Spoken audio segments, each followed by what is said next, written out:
Hello friends, welcome to my channel चुनीज kitchen. तो आज मु चूना माछर गोटे बढ़िया रेसिपी बनैबी, चूना माछ पत्र पोड़ा। तो वीडियोटी को शेष पर्यंत देखंतु एवं वीडियोटी को स्किप करिवे नाही, जहा फଳରେ आपनको रेसिपीटी भले हेबो नाही। एवं मु वीडियो शेष रे आपनको किछि टिप्स देबी जहा द्वारा कि आपण परफेक्टली माछर पत्र पोड़ाटी बनै परिबे। तो वीडियोटी भल लागिले लाइक शेयर एवं सब्सक्राइब करबा को आदि भूलिबे नाही। तो चलंतु वीडियोटी को स्टार्ट करिबा। एठारे मु माछ गुडी भल भाबरे क्लीन करने भल भाबरे धोई नेछि एवं गोटे चामच लूण एवं गोटे चामच हळदी गुंड मिसेकिना भल भाबरे याको मिक्स करनेबी। एबे मु गैस रे कड़ाई को बसै नउछि एवं सेथिरे पाखापाखि 2 रु 3 चामच सरिष तेल को ऐड कर नउछि। देखंतु पाखापाखि कड़ाई गरम हे गलानी। मु एबे सेथिरे माछ को पकै दउछि एवं यहाँ को किछि अल्प टाइम पई भाजी नेबी, कारण माछटी को अल्प टिके भाजी देले तार आइस स्मेल टी आसी न थाई। तो मु सेति पई माछ को भाजी नउछि। आपण भी चाहिले एथिरे कंचा भी बनै परिबे एवं भाजी के भी नै परिबे। तो एबे पाखापाखि माछ गुडी को भल भाबरे भाजी होय गलानी। मु यहाँ को एबे बाहर कर नैछि। एबे मु पत्र पोडार मसला पई गोटे ग्राइंडिंग जार नै नैछि। सेथिरे पाखापाखि 2 टेबलस्पून सरिष, हाफ टेबलस्पून जीरा, 2टी सुखिला लंका, 10 रु 12 कोला रसुण एवं गोटे बड़ साइज रो प्याज को मु एठारे काटिकी नै नउछि। अल्प टिके हळदी गुंड एवं अल्प टिके पानी को ऐड करी मु याको एबे ग्राइंडिंग करि नउछि। देखंतु हमर एठारे पेस्ट रेडी हो जाइछि। एबे मु माछ जो भाजी रखितली करेई रे से करेईटी को बाहर कर नउछि एवं सेई करेई रे मु पत्र पोड़ा पई मिक्स करनेबी।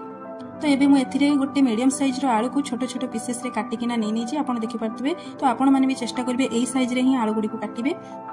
एवं एठारे मु गोटे बड़ साइज रो प्याज को छोट छोट पीसेस रे मध्ये काटि नैछि। एबे मु एथिरे अल्प टिके हळदी एवं स्वाद अनुसार लूण को ऐड कर नउछि एवं समस्त पेस्ट को ऐड कर नउछि। एबे मु एथिरे अल्प टिके सरिष तेल ऐड कर नउछि। अल्प टिके गरम मसला मध्ये मु ऐड कर नउछि। एबे हम याको भलो भाबरे मिक्स करनबा।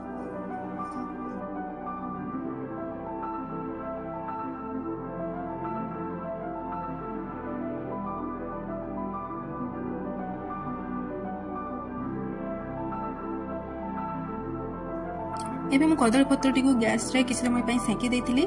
तो एबे मु एथिरे समस्त जो मिक्स करके रखिथिली तो सेथिरे मु पत्र पोड़ा सब को ऐड कर नउछि। एबे मु याको भलो भाबरे कवर करके ना बांधी नेबी। मु जोटा कि कदली पटुआ नैछि सेथिरे मु भलो भाबरे याको बांधी नउछि।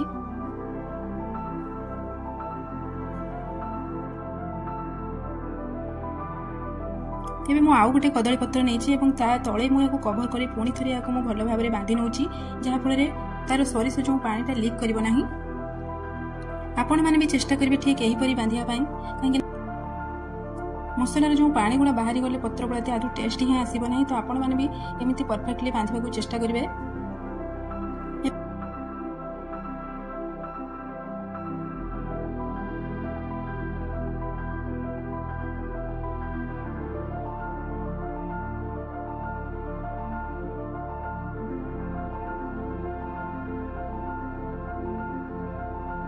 एबे देखंतु मु केम भली भाबरे बांधी नैछि पत्र पोड़ाटी को। एबे मु कड़ाई रे अल्प किछि बुंदा तेल को ऐड कर नउछि एवं पत्र पोड़ाटी को सेथिरे रखि किना किछि समय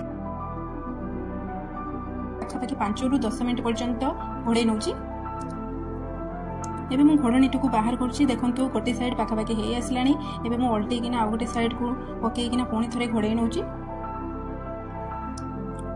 एबे मध्ये सी 5 रु 10 मिनिट टाइम पर्यंत मु घोड़ै नउछि।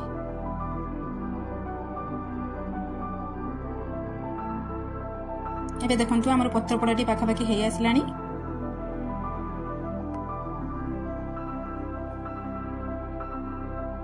एबे मु गोटे प्लेट को पत्र पोड़ाटी को बाहर कर नउछि। देखंतु केमिति परफेक्टली हे जाइछि। तो एबे मु एठारे एबे गोटे कइजे साहाय्य रे कदली पटुआ सब बाहर कर नउछि।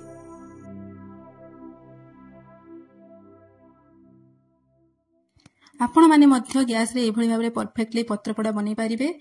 तो आपण माने एही प्रोसेस को फॉलो करंतु एवं सरिष तेल ही केवल यूज करिवे, जहा फଳରେ पत्र पोड़ाटी भलो टेस्ट आसीताई। तो वीडियोटी को निहाती भाबरे लाइक करिवे, शेयर करिवे एवं सब्सक्राइब करबा को आदि भूलिबे नाही। Thank you.